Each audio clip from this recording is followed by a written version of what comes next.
बिस्मिल्लाहिर्रहमानिर्रहीम।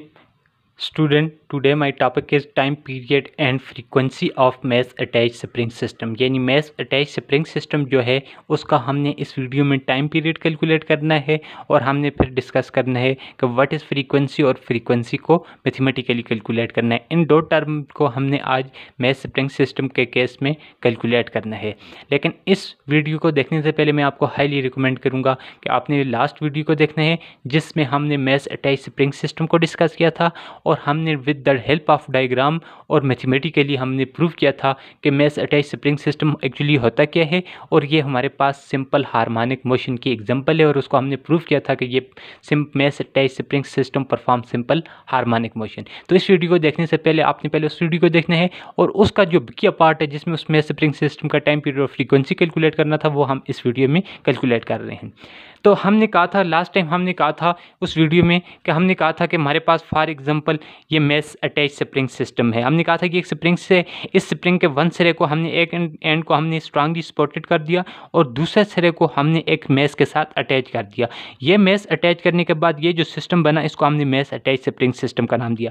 इस वक्त ये जो मैस था ओ पोजीशन पे इसकी ये मीन पोजीशन या इक्विलिब्रियम पोजीशन थी। फिर हमने इसको खींच कर छोड़ा यानी इस पर अप्लाइड फोर्स की, तो अप्लाइड फोर्स की वजह से ये पोजीशन ओ से टू मूव करता है towards the right to position A की तरफ मूव करता है और ये डिस्टेंस एक्स ट्रेवल करता है। जब पोजीशन ए पे ले जाके हम छोड़ते हैं तो ये वापस due to the restoring force वापस मीन पोजीशन या इक्विलिब्रियम पोजीशन की तरफ आता है और मीन या इक्विलिब्रियम पोजीशन की तरफ आके स्टॉप नहीं करता और due to the motion of inertia ये another extreme position that is called B की तरफ मूव कर देता है। इस तरह से इस स्प्रिंग सिस्टम को खींच के छोड़ने से या इस पर फोर्स अप्लाई करने के बाद छोड़ने से हमने देखा कि ये जो है अपनी मीन पोजीशन ओ के गिर्द यानी ओ से ए की तरफ जाता है, ए से बी यानी ओ के ही about back and forth motion करता है। तो सिंबॉलिक डायग्राम में हमने कहा कि ओ से ये ए की तरफ जाता है, ए से वापस ओ की तरफ, ओ पे स्टॉप नहीं करता, बी की तरफ, बी से वापस ओ की तरफ। तो हम इस तरह से कह सकते हैं जब इस स्प्रिंग सिस्टम को हमने खींच के छोड़ा था तो ये हमारे पास बैक एंड फोर्थ मोशन कर रहा था। यानी सिंपली हमने कहा था कि ये हमारे पास सिंपल हार्मोनिक मोशन करता है और फिर मैथमेटिकली हमने प्रूव किया था कि इसके अंदर जो एक्सेलरेशन प्रोड्यूस हो रहा है वो डायरेक्टली प्रोपोर्शनल टू डिस्प्लेसमेंट है फ्रॉम द मीन पोजीशन है। यानी A is directly proportional to displacement, S X stand for displacement और नेगेटिव साइन के एक्सेलरेशन की direction always towards mean position थी। ये हमने मैथमेटिकली प्रूव किया था और इस सिस्टम को हमने मैस अटैच स्प्रिंग सिस्टम का नाम दिया था। इसको हमने उस वीडियो में डिटेल के साथ डिस्कस किया था। अब जाहिर सी बात है ये सिंपल पेंडुलम जो है ओ से ए की तरफ जाता है, ए से वापस बी और बी से वापस जब ओ की तरफ आके रुकता है तो इसका एक वन वाइब्रेशन कंप्लीट हो जाता है। इस वन वाइब्रेशन को कंप्लीट करने के लिए कुछ ना कुछ टाइम लगा होगा, वो जो टाइम लगा है that is called time period. यानी अब टाइम पीरियड क्या है, time period is equal to, time period का हम कह सकते हैं कि टाइम पीरियड हमारे पास क्या है, time taken by the body, time taken by body to complete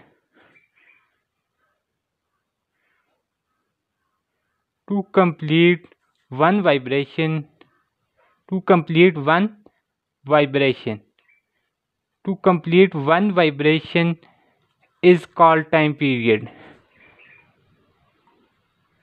is called time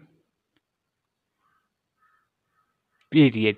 तो उसको हम क्या नाम देते हैं कि टाइम पीरियड। फॉर एग्जांपल ये ऑब्जेक्ट है मेरे पास, ये ऑब्जेक्ट मूव करता है पोजीशन ओ से मूव करता है, पोजीशन ओ से मूव करके ए की तरफ जाता है, ओ से मूव करके ए की तरफ और वापस ओ से ओ की तरफ, ओ से वापस बी की तरफ जाता है और बी से वापस ओ की तरफ। यानी ओ से जब मूव करके ए की तरफ, ए से ओ से अनदर एक्सट्रीम पोजीशन बी और बी से वापस जब यहाँ तक पहुँचता है तो इस बॉडी का हमारे पास एक वन वाइब्रेशन कंप्लीट हो जाता है। यानी इस बॉडी का हमारे पास वन वाइब्रेशन कंप्लीट हो जाता है। उस वन वाइब्रेशन को कंप्लीट करने के लिए जो बॉडी को टाइम लगा that is called time period. क्योंकि ये हमारे पास क्या है, टाइम पीरियड है। यहाँ से इस एक वाइब्रेशन को कंप्लीट करने के लिए जो बॉडी को टाइम लगा that is called time period of that system. ये हमारे पास सिस्टम है। इस सिस्टम के अंदर बॉडी ने जब एक वाइब्रेशन कंप्लीट किया, जो टाइम लगा that is called time period. अब मैस अटैच स्प्रिंग सिस्टम भी हमारे पास सिंपल हार्मोनिक मशीन कर रहा है और वो भी वाइब्रेट कर रहा है अपनी मेन पोजीशन ओ के गिर्द। तो अब उस मैस स्प्रिंग सिस्टम के केस में जब वन वाइब्रेशन कंप्लीट होता है तो उसको वन वाइब्रेशन कंप्लीट करने के लिए जो टाइम लगता है that is called time period of mass attach spring system. तो अब हम नेक्स्ट स्टेप में देखते हैं कि मैस स्प्रिंग सिस्टम का हमारे पास जो है टाइम पीरियड है वो क्या है। टाइम पीरियड अब टू कैलकुलेट टाइम पीरियड, अब हम मैस स्प्रिंग सिस्टम का कैलकुलेट करते हैं to calculate time period. To calculate time period, to time period हम कैलकुलेट करते हैं तो टाइम पीरियड हमारे पास क्या आ जाएगा। अब एज का हमारे पास सिंपल कोई भी बॉडी जब सर्कुलर मोशन या सिंपल हार्मोनिक सिंपली मोशन कर रही हो, सिंपल हार्मोनिक मोशन कर रही हो, उसका हमने कहा था कि हम जब टाइम पीरियड कैलकुलेट करते हैं तो टाइम पीरियड कैलकुलेट करने के लिए हमारे पास जो डायरेक्ट हम रिजल्ट यूज़ करते हैं that is called T is equal to time period के लिए result T is equal to 2 pi by omega. Omega क्या है, angular frequency. T stand for time period, 2 हमारे पास और पाई कांस्टेंट है जिसकी वैल्यू 22 डिवाइड बाई 7। अब ये रिजल्ट क्वेश्चन ये पैदा होता है कि ये रिजल्ट हमारे पास कहाँ आता है, कहाँ से आता है। It is called equation number A. इसको हम इक्वेशन नंबर ए का नाम दे देते हैं। लेकिन ये रिजल्ट हमने लास्ट वीडियो में प्रूव किया था कि इसका एक्चुअल जो प्रूफ है वो हमारे पास फर्स्ट ईयर में है। S is equal to V T से हम इसको प्रूव करते हैं, यानी S is equal to V T. S is equal to V T आ जाता है। टी को हम इधर छोड़ते हैं तो एस डिवाइडेड बाई वी आ जाता है। टी कैपिटल टी ले लेते हैं और एस जो है बॉडी का डिस्टेंस है सर्कुलर के केस में वो क्या होता है 2 पाई आर होता है, 2 पाई आर होता है। और वी लीनियर वेलोसिटी है, लीनियर वेलोसिटी और बॉडी की एंगुलर वेलोसिटी यानी सर्कुलर जब वेलोसिटी होती है उनके दरमियान जो रिलेशन होता है वो v is equal to r omega होता है। तो आर आर के साथ काट जाएगा, T is equal to 2 pi by omega. ये रिलेशन है, इसका प्रूफ हमने पिछली वीडियो में भी डिस्कस किया था लेकिन ये मैं सरसरी इस वीडियो में कर रहा हूँ। लेकिन आपने इसका वीडियो का इसका प्रूफ नहीं देखना, आपने ये रिजल्ट जो है मैं डायरेक्ट फर्स्ट ईयर से लिख रहा हूँ, आपने ये रिजल्ट याद रखना है कि किसी भी बॉडी का जब सर्कुलर मोशन होगी, सर्कुलर मोशन यानी सिंपल हार्मोनिक मोशन बॉडी कर रही है, परफॉर्म कर रही है, तो उसका टाइम पीरियड कैलकुलेट करने के लिए जो आपने डायरेक्ट रिजल्ट लिखना है time T is equal to 2 pi by omega. Omega जो है एंगुलर फ्रीक्वेंसी है। Now question arise what is angular frequency, यानी व्हाट इज ओमेगा, ओमेगा क्या है। अब एंगुलर फ्रीक्वेंसी ओमेगा को आप कह सकते हैं कि ओमेगा हमारे पास क्या है, एंगुलर फ्रीक्वेंसी है। Omega is equal to angular frequency.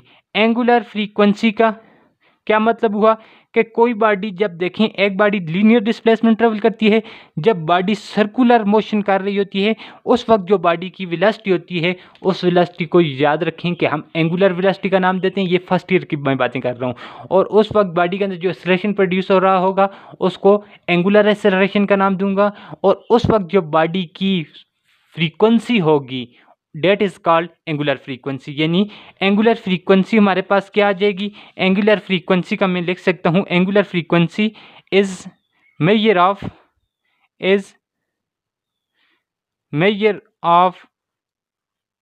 Angular displacement in unit time.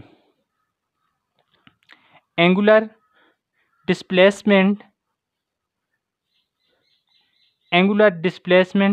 In unit time, an unit time. Unit time के अंदर एक सेकंड के अंदर बॉडी जितना एंगुलर डिस्प्लेसमेंट कवर करती है ये बॉडी की क्या कहलाएगी, एंगुलर बॉडी। यानी जब सर्कुलर मोशन करती है तो उस वक्त बॉडी का जो फासला तय करती है बॉडी वो एंगुलर डिस्प्लेसमेंट कहलाती है।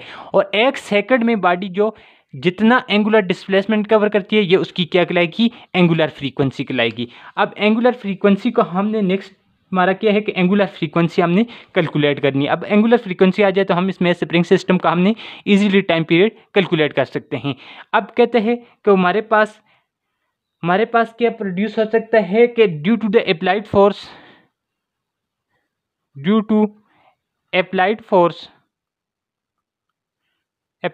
फोर्स की वजह से, due to the applied force acceleration produce in mass spring system,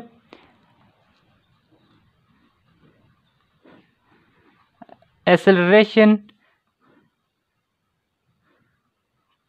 produced in mass spring system, कि जब हम बॉडी पे इस मैस स्प्रिंग सिस्टम पे फोर्स प्रोड्यूस करते हैं तो इसके अंदर क्या प्रोड्यूस हो जाता है, एसेलरेशन प्रोड्यूस हो जाता है। मैस स्प्रिंग सिस्टम के अंदर एसेलरेशन प्रोड्यूस हो सकता है। इस एसेलरेशन के लिए जो मैं रिजल्ट देख रहा हूँ उसकी मैग्नीट्यूड किसके बराबर होगी, that is a is equal to minus omega square into x, that is called equation number 1। अब ये रिजल्ट मैंने कहाँ से लिखा, ये मैं डायरेक्ट फर्स्ट ईयर से रिजल्ट देख रहा हूँ। आपने इसका प्रूफ नहीं देखना कि ये रिजल्ट कहाँ से है। वैसे भी हमने कहा था कि एंगुलर एक्सेलरेशन होता है, बॉडी के अंदर जो एक्सेलरेशन प्रोड्यूस होता है वो डायरेक्टली प्रोपोर्शनल टू डिस्प्लेसमेंट होता है, और यहाँ पे कांस्टेंट ओमेगा स्क्वायर आ जाता है, यानी एंगुलर फ्रीक्वेंसी कांस्टेंट है। ये रिजल्ट आप फर्स्ट ईयर में प्रूव करेंगे, लेकिन आप यहाँ पे डायरेक्ट याद रखेंगे कि जब बॉडी के अंदर एक्सेलरेशन प्रोड्यूस होता है वो उसकी वैल्यू मैस स्प्रिंग सिस्टम के केस में के as equal to minus omega square into x, that is called equation number 1। ये हमारे पास इक्वेशन 1 आ जाती है। अब इन केस ऑफ स्प्रिंग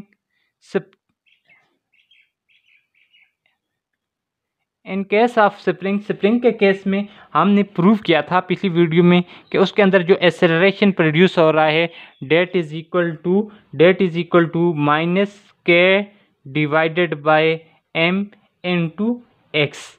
यह आपने लास्ट वीडियो में प्रूव करना है। स्प्रिंग सिस्टम के केस में हमने प्रूव किया है कि बॉडी के अंदर स्प्रिंग सिस्टम के केस के अंदर जो एक्सेलरेशन प्रोड्यूस हो रहा है वो किसके बराबर है, डायरेक्टली प्रोपोर्शनल टू डिस्प्लेसमेंट, और a is equal to minus k divided by m into x, that is called equation number 2। ये हमारे पास इक्वेशन नंबर 2 आ जाती है। अब इन दो इक्वेशन को प्रूव करने के बाद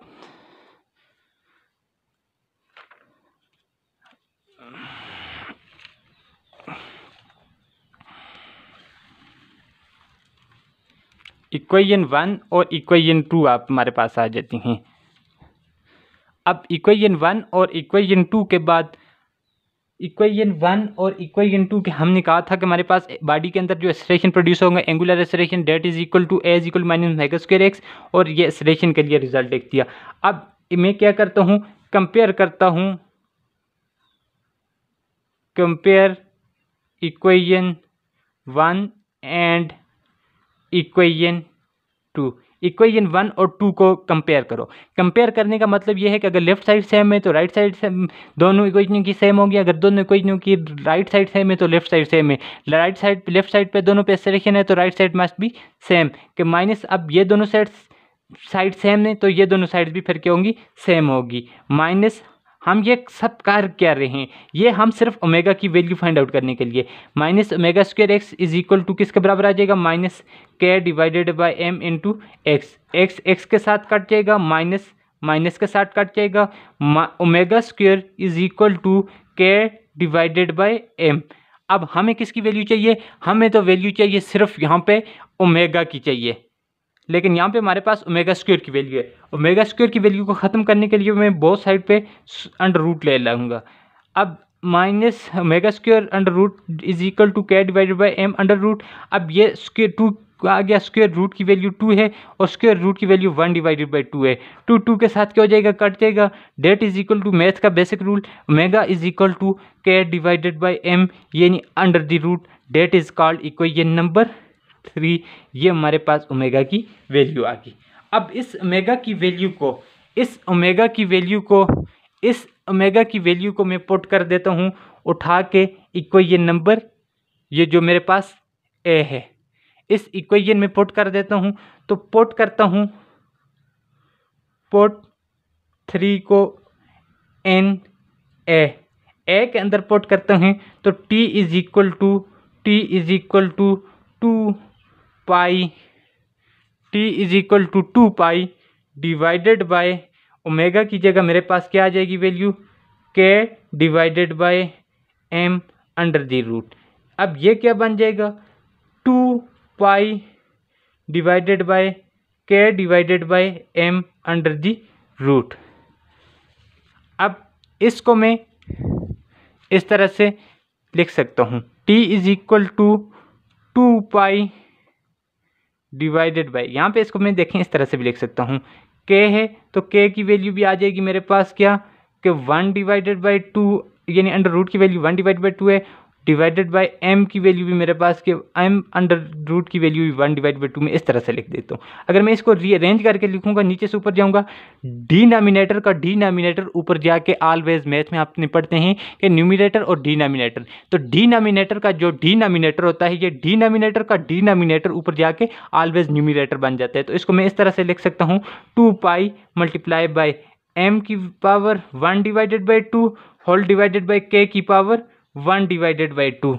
अब t इज इक्वल टू 2 पाई, ये अब मैं इसको इस तरह से भी लिख सकता हूँ, अंडर 1/2 है तो अंडर रूट की फॉर्म में लिख देता हूँ m divided by k under the root. यही मेरे पास टाइम पीरियड आ जाएगा किसका, मैथ स्प्रिंग सिस्टम का टाइम पीरियड आ जाएगा। अब कोई भी स्प्रिंग सिस्टम है उसका आपको मैथ गिवन हो, उसके आगे मैथ स्प्रिंग सिस्टम का जो है उस जो सिस्टम आपने अटैच किए है उसका मैथ गिवन हो और के की वैल्यू आपको गिवन होती है, क्योंकि के हमारे पास स्प्रिंग कांस्टेंट होता है। किसी भी इलास्टिक बॉडी के अंदर जो इलास्टिसिटी होती है उसके लिए एक स्पेसिफिक कांस्टेंट वैल्यू होती है, वो आपको अगर गिवन होती है तो आप कैलकुलेट कर सकते हैं इजीली उसका टाइम पीरियड। फॉर एग्जांपल अगर आपको कोई कहे कि मैथ जो है वो हमारे पास मैथ जो है वो है 8 ग्राम में है, यानी फॉर एग्जांपल वो मैथ हमारे पास 8 ग्राम है और के की वैल्यू हमारे पास 5 न्यूटन पर मीटर है।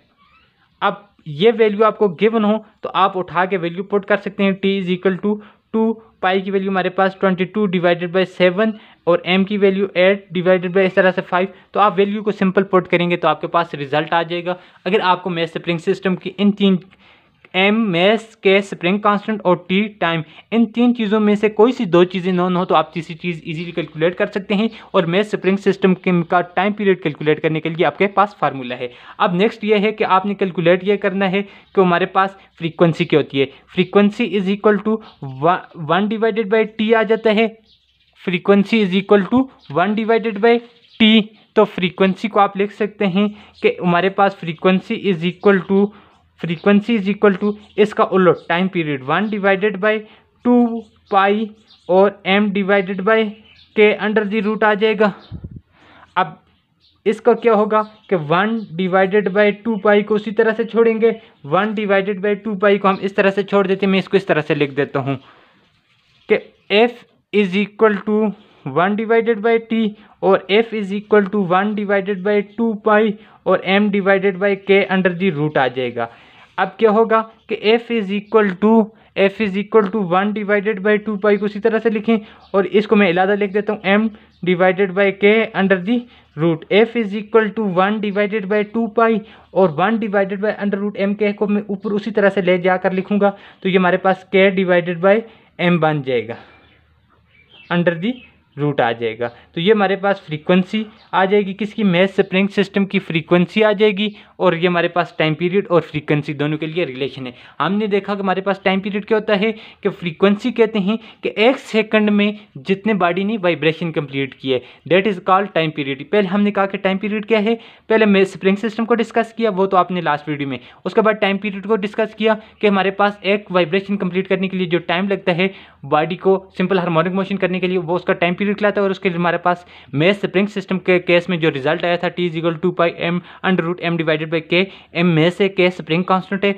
और t टाइम में अगर मैथ बॉडी का मैथ भी गिवन हो, कांस्टेंट की स्प्रिंग कांस्टेंट की वैल्यू भी गिवन हो तो हम इस फार्मूले से मैथ स्प्रिंग सिस्टम का इजीली टाइम पीरियड कैलकुलेट कर सकते हैं। यानी हम ये कैलकुलेट कर सकते हैं कि बॉडी ये मैथ स्प्रिंग सिस्टम है एक अपना वाइब्रेशन कंप्लीट करने के लिए कितना टाइम लेता है। और दूसरा ये है कि फ्रीक्वेंसी का हमने ये कहा था कि कोई भी बॉडी सिंपल हार्मोनिक मोशन जब परफॉर्म कर रही होती है तो उसकी सिंपल हार्मोनिक मोशन 1 सेकंड में वो जितनी वाइब्रेशन कंप्लीट करती है ये उसकी क्या कहलाती है, फ्रीक्वेंसी कहलाती है। और उसका हमारे पास जो रिलेशन आया था वो हमारे पास आया था f is equal 1/2 pi under root k divide by m। उसी तरह से हमें m k और f के दरमियान रिलेशन है। अगर बॉडी का हमें k की वैल्यू स्प्रिंग कांस्टेंट की पता हो और बॉडी के मैथ का पता हो तो हम ये भी पता कर सकते हैं इजीली कि वो ये मैथ अटैच स्प्रिंग सिस्टम जो है 1 सेकंड में कितने वाइब्रेशन, कितने चक्कर आपने कितने कंप्लीट राउंड ट्रिप मुकम्मल कर लेगा। तो ये आपके पास मैथ स्प्रिंग सिस्टम का टाइम पीरियड और फ्रीक्वेंसी दोनों हो जाते हैं। तो आपने ये करना है, होमवर्क ये है कि आपने मैथ अटैच स्प्रिंग सिस्टम की जो है डायग्राम ड्रा करनी है पेज पे और उसका मैथमेटिकली प्रूव करना है कि math spring system perform simple harmonic motion, उसकी सिर्फ मैथमेटिकली फॉर्म प्रूव करनी है। थैंक्स।